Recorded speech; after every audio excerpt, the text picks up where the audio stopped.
पाठ 20वा माझं शाळेचं नक्की झालं.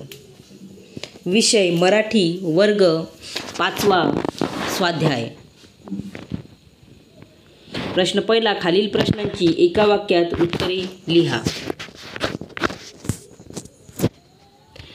लेखिका कोठे राहत होती? उत्तर. लेखिका कोल्हापूरमधील कळंबा मध्यवर्ती कारागृहाजवळ झोपडीमध्ये राहत होती. नंबर आ. झोपडीत नेहमी कुबट वास का यायचा? उत्तर. झोपडीत जमीन सतत ओलसर असायची, त्यामुळे झोपडीत नेहमी कुबट वास यायचा. Number E.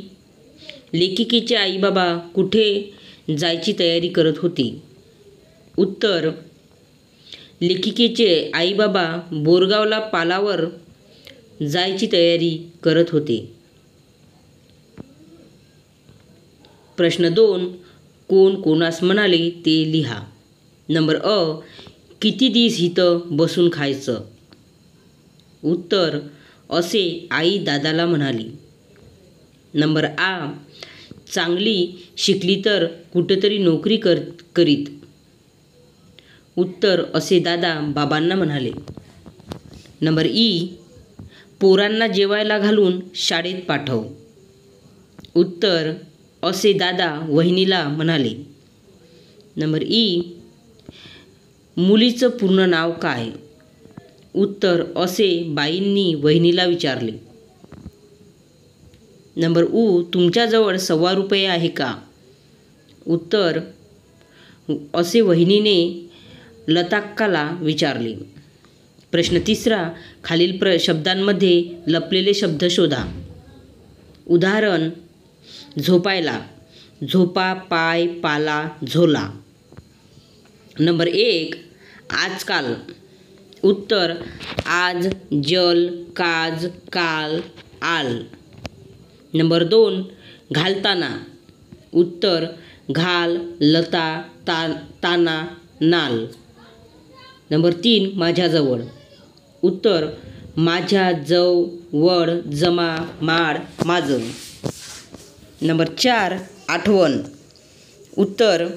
आठ, ठण, आव, वन. प्रश्न 4. फुटकी तुटकी यासारखे पाठात आलेले जोडशब्द लिहा. उत्तर. बारीक सारीक, मायलेकरं, शोधाशोध. प्रश्न 5. धाडकन यासारखे आणखी शब्द लिहा. उत्तर. ताडकन, सडकन. प्रश्न 6. खालील प्रश्नांची थोडक्यात उत्तरे लिहा. नंबर 1. लेखिकेने ती राहत असलेल्या झोपडीचे वर्णन कसे केले आहे? उत्तर. कोल्हापूर येथील कळंबा मध्यवर्ती कारागृहाजवळ रस्त्याला लागूनच लेखिका राहत असलेली झोपडी होती.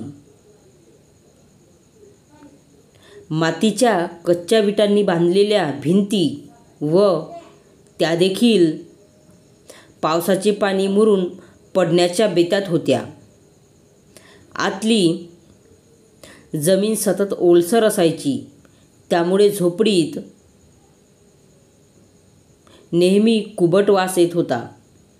उठून उभं राहिलं तर वरची कौल डोक्याला लागायची. मोठ्या माणसांना उभं राहून कोणत्याही काम करता येत नाही, अशी लेखिका राहत असलेली झोपडी होती. नंबर 2. लेखिकेच्या घरात कोणकोणत्या वस्तू होत्या? उत्तर. लेखिकेच्या घरात 4-5 फाटक्या वाकड्या, 7-8 जर्मरची ताटं, चिंध्यांची फाटक्या कपड्यांची 2-3 गाठोडे, पाण्यासाठी 2 जर्मरी पातेले, 1 पत्र्याची घागर आणि पोलीस खात्याची काळी पत्र्याची पेटी अशा वस्तू होत्या.